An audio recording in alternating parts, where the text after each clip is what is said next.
Bonjour Internet et bienvenue sur Pandemonium TV, je suis l'homme Joff, tu me connais, et aujourd'hui on va parler d'Ami, le jeu des petites bêtes d'esprit. Alors c'est vrai qu'en disant ça on a l'impression que Esprit est des petites bêtes et qu'il faudrait peut-être que je coupe ça au montage. On verra plus tard.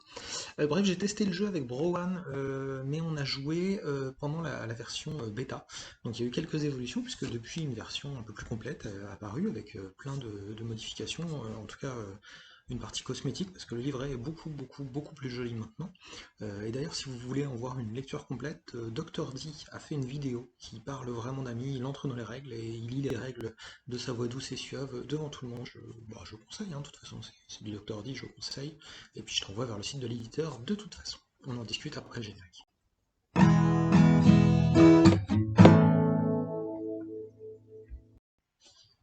Alors le background du jeu, il a évolué évidemment avec la publication du chapitre 1, hein, puisque dans la version bêta, il n'y avait pas grand-chose dedans.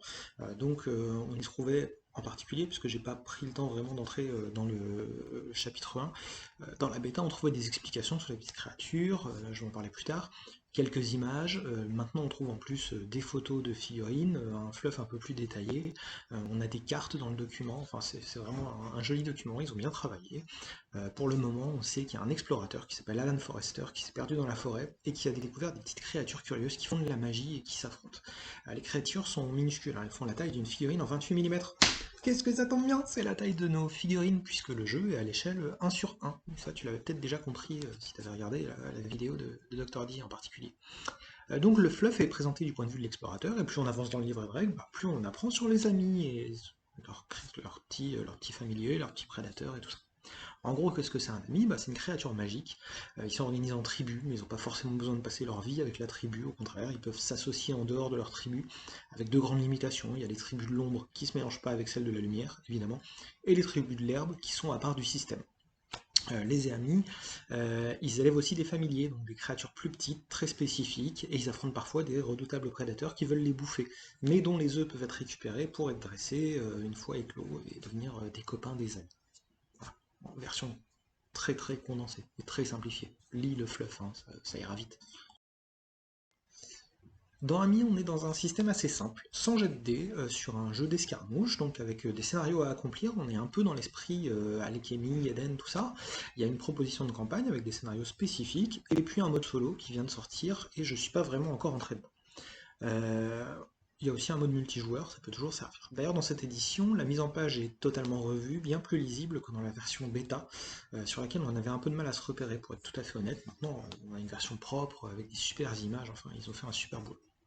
Dans Ami, on joue de 3 à 7 figurines sur une table 60-60, avec 8 décors, et vu l'échelle du jeu, on peut se faire plaisir pour jouer une table complètement délirante. Les portées sont mesurées en brindilles, et une brindille c'est 10 cm. Les figurines ont seulement 4 caractéristiques, c'est assez simple, hein. Le mouvement en nombre de brindilles, cogner et tirer, qui correspond à un nombre de cartes piochées, et l'essence qui représente la santé de la créature, de la figurine. Chaque figurine dispose de 2 ou 3 points d'action, les jeunes ont 3 PA, les autres ont 2 PA, ils sont plus vieux et ils sont moins agiles. Avec un PA, à son tour, une figurine va pouvoir se déplacer, cogner, tirer, ramasser un truc par terre, faire des actions de scénario, enfin bon, on est dans du classique. On a le droit de faire que 2 mouvements par tour et 2 actions de cogner, y compris quand on charge, donc si on a 3 PA, on peut très bien perdre une action si on joue comme un couillon, et ça nous est arrivé. Alors évidemment, les scénarios proposent des actions spécifiques, et puis des choses à faire en plus, enfin, on est dans l'esprit de Mars Code Aurora, avec plein de trucs à faire autour. En début de tour, on va vérifier si on est le jour ou la nuit avec un tirage de cartes. Ça a un petit peu évolué, si j'ai bien compris, avec la version chapitre 1. Les bandes de l'ombre ont un avantage la nuit et les bandes de la lumière ont un avantage le jour. C'est assez normal. Enfin, dans l'esprit du jeu, c'est assez normal. L'heure du jour a aussi une incidence sur les combats. Quand on attaque, un joueur va piocher autant de cartes de combat que sa caractéristique d'attaque, et en général, son adversaire pioche une carte. Chaque joueur ne peut avoir que 3 cartes en main, et il en a toujours 3 en main. Une fois les cartes piochées, chaque joueur choisit une carte et la joue face cachée. Quand les deux joueurs ont choisi, on révèle et on compare le nombre de points d'ombre et de lumière de chaque camp, en fonction du jour ou de la nuit.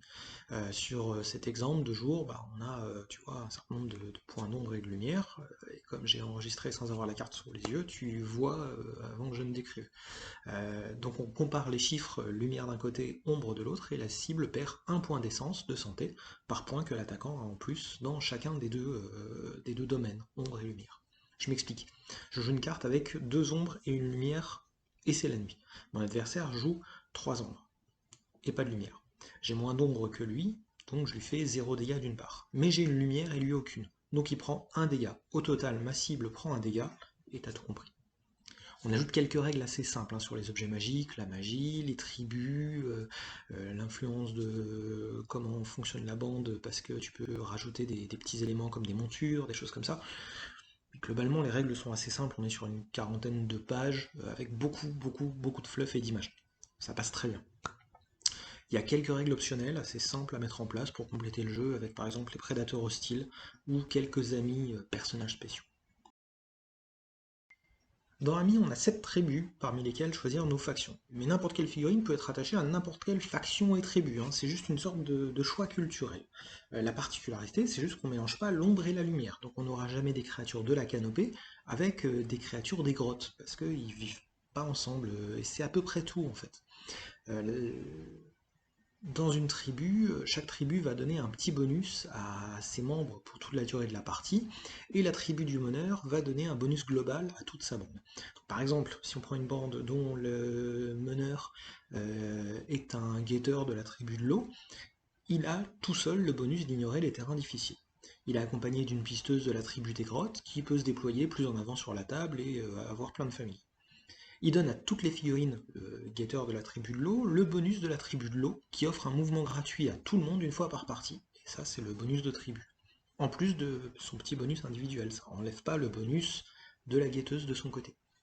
Alors je t'invite à lire les règles, hein, évidemment, pour avoir plus de détails. Je vais pas faire le catalogue ici, puis en plus il y a Dr. D qui l'a fait. Ce qu'il faut retenir, c'est que il faut pas mélanger l'herbe, l'ombre et la lumière, et chaque ami vient d'une tribu, avec un petit bonus offert par sa tribu à toute la bande, et un petit bonus que chaque ami s'offre à lui-même. Voilà, on peut pas faire plus simple. Alors pour le moment, le jeu est disponible en téléchargement sur le site de l'éditeur. Le lien est dans la description, hein, par là, comme d'habitude. Les règles font donc une quarantaine de pages, dont une dizaine vraiment de règles sur la version bêta. Sur la version chapitre 1, je crois qu'il y a 60 pages ou quelque chose comme ça, c'est pas très long. La mise en forme d'ailleurs du chapitre 1 est super agréable à lire, comme je le disais tout à l'heure. Et les nouvelles cartes proposées sont assez colorées, plutôt sympas, avec des motifs ultra lisibles, enfin on peut plus trop se tromper.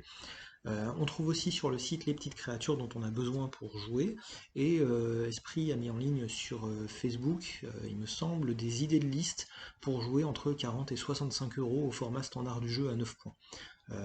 Sachant qu'on peut jouer avec un décor assez réduit, que la bande minimale fait 3 figurines, on peut sortir pour vraiment pas cher dans le jeu.